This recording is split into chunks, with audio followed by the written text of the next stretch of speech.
Lucas was born into a religious family. His parents loved him dearly and always taught him about faith. They attended church every Sunday and prayed together. As a child, Lucas watched them closely, but as he grew older, he started making different choices. Instead of following his parents' teachings, Lucas chose a life of pleasure. He spent his time partying, meeting different women, and living a carefree life. His parents noticed and worried about him. "Lucas, you need to change your ways," his mother often said. "You should dedicate your life to God, maybe even become a pastor." But Lucas didn't want to listen. "That's not my path," he would reply. He wanted to live without restrictions, free from responsibility. One evening, his mother sat him down, tears in her eyes. "Lucas, I love you so much," she said. "If you don't change, I don't know what will happen to you. I can't bear to see you throw your life away." Her words struck him deeply. He loved his mother and couldn't imagine causing her pain. That night, Lucas reflected on his choices. After much thought, he reluctantly agreed to turn his life around, not just for himself, but for his family too. His parents were overjoyed. "I knew you'd find your way back," his mother said, hugging him tightly. After many discussions and pressure from his parents, Lucas eventually agreed to become a pastor. He opened a small church, and at first, everything seemed to go well. People came to hear his sermons about faith, love, and kindness. His parents were proud, and Lucas felt fulfilled. But soon, things began to change. A well-known preacher, Pastor Daniel, opened a church nearby. His services were different. He performed miracles, healed the sick, and claimed to bring people divine blessings. Slowly, members of Lucas's church started leaving to attend Pastor Daniel's gatherings instead. "They say miracles happen there," one member told Lucas. "Prayers are answered instantly." Lucas watched helplessly as his congregation shrank. The once full pews were now nearly empty. He started doubting himself. Was he doing something wrong?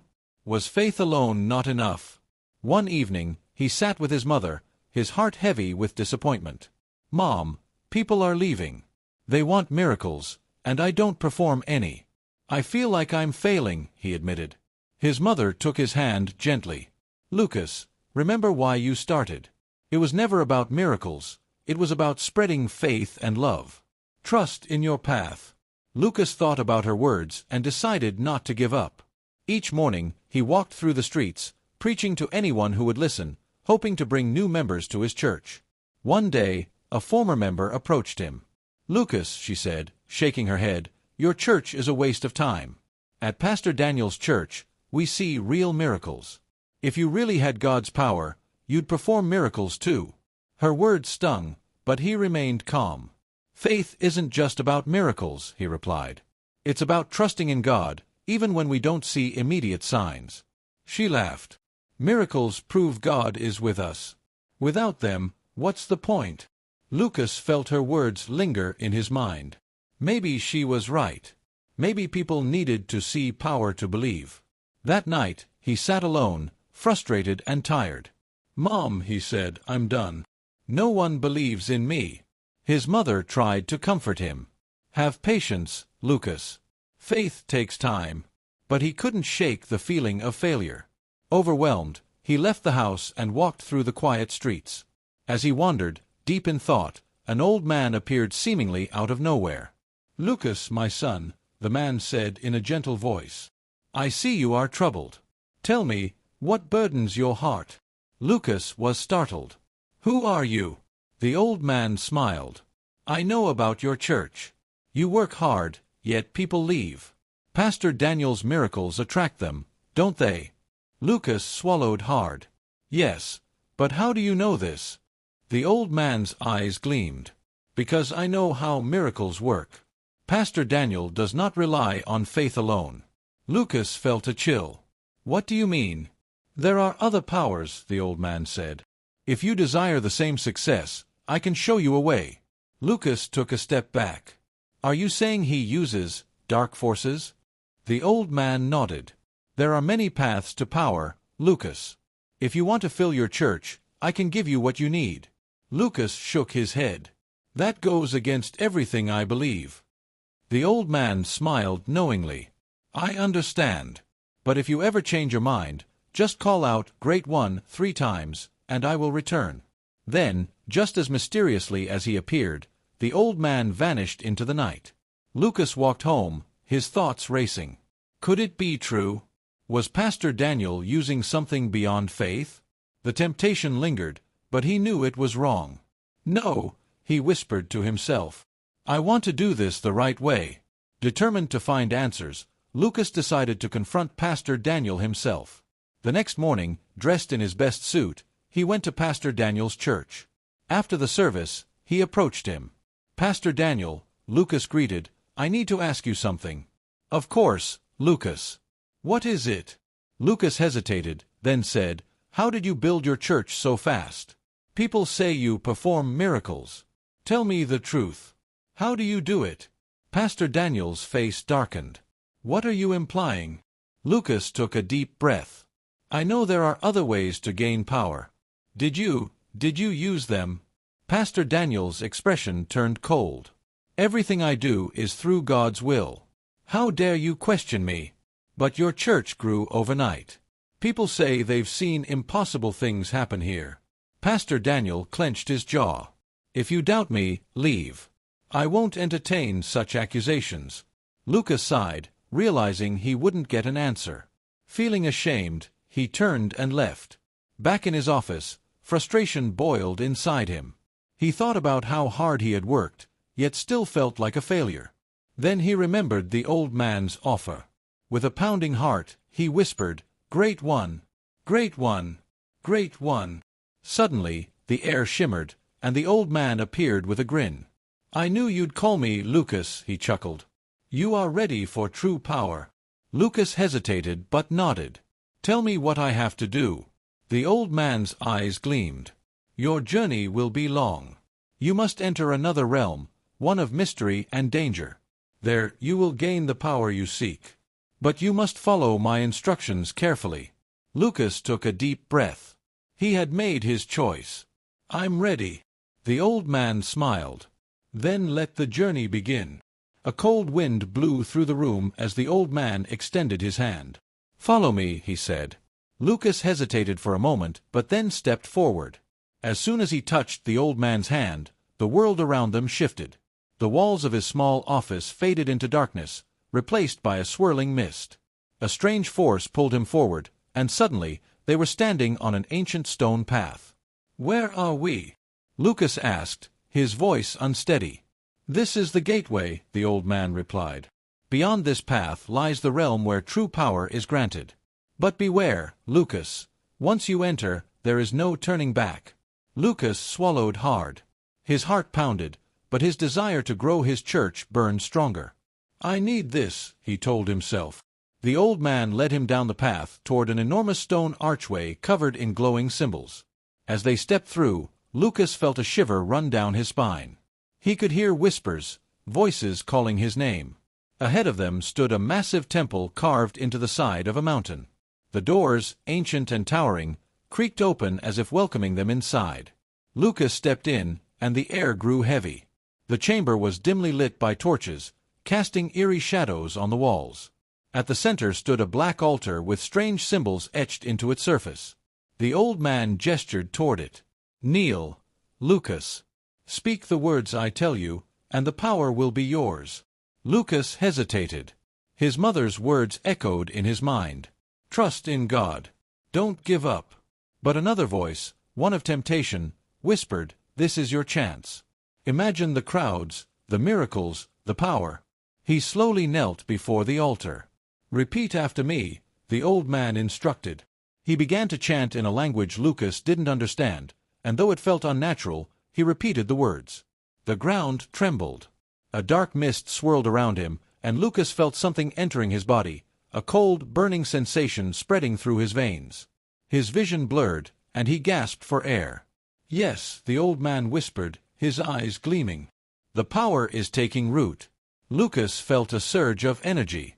His hands tingled, and when he looked down, a faint glow surrounded them. "You are now one of us," the old man said. "Go, Lucas. Your church will flourish. You will perform miracles. People will believe in you." Lucas stood up, feeling different, stronger. But deep down, a shadow of doubt remained. Was this truly God's power, he wondered. The old man smiled. Return home, and see for yourself.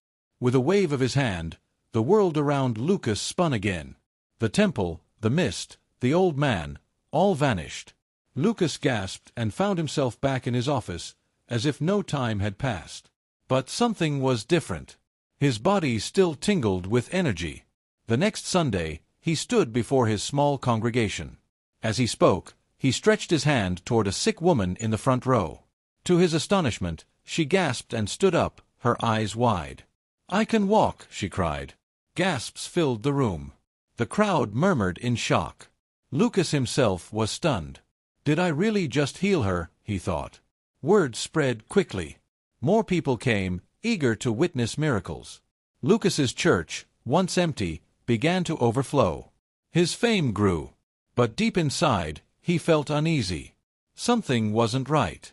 One night, as he sat alone in his office, a knock came at the door.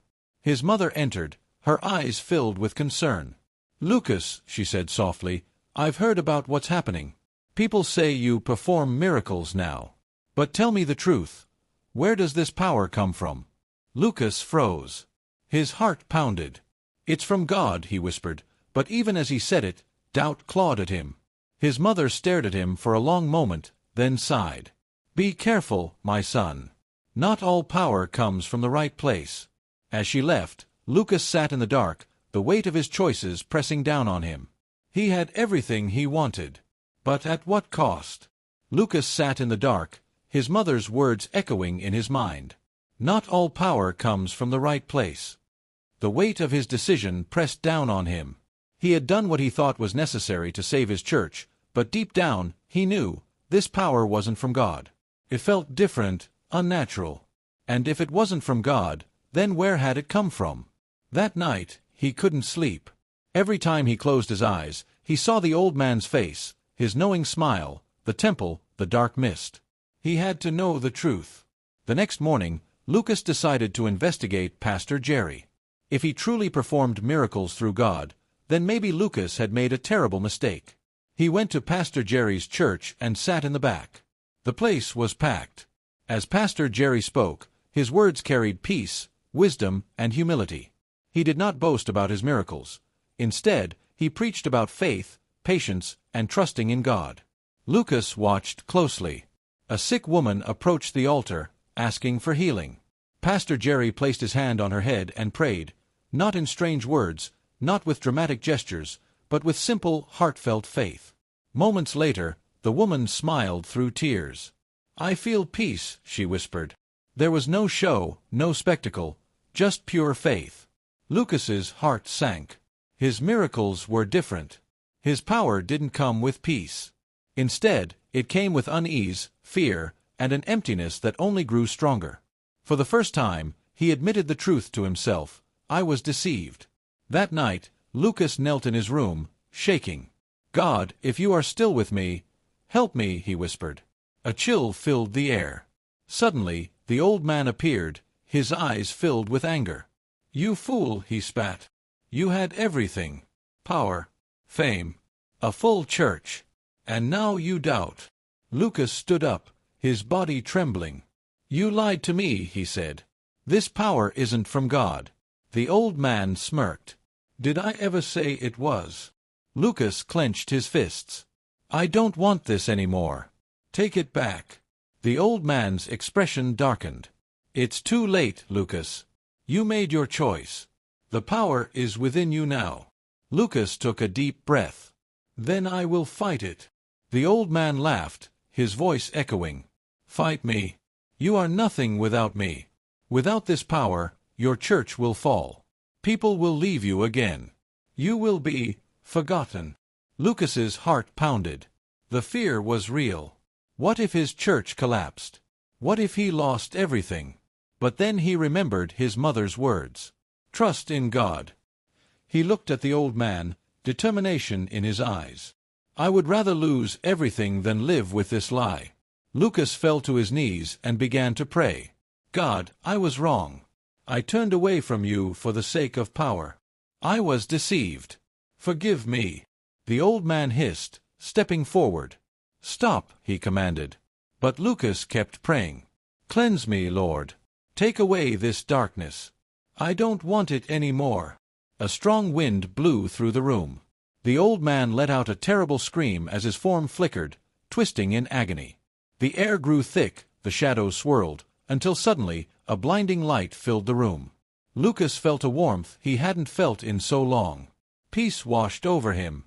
When he opened his eyes, the old man was gone. The next Sunday, Lucas stood before his congregation. The church was full, but this time it wasn't because of miracles. It was because of the truth. "I have something to confess," he said, his voice steady. "For a long time, I sought power in the wrong places. I was deceived. But God has shown me the truth. Faith isn't about miracles, it's about trust. Even when we don't see signs, even when life is hard, we must trust Him." The room was silent. Then, one by one, people began to nod. Some even wiped tears from their eyes. Lucas smiled. He didn't need magic. He didn't need tricks. He had faith. And that was enough.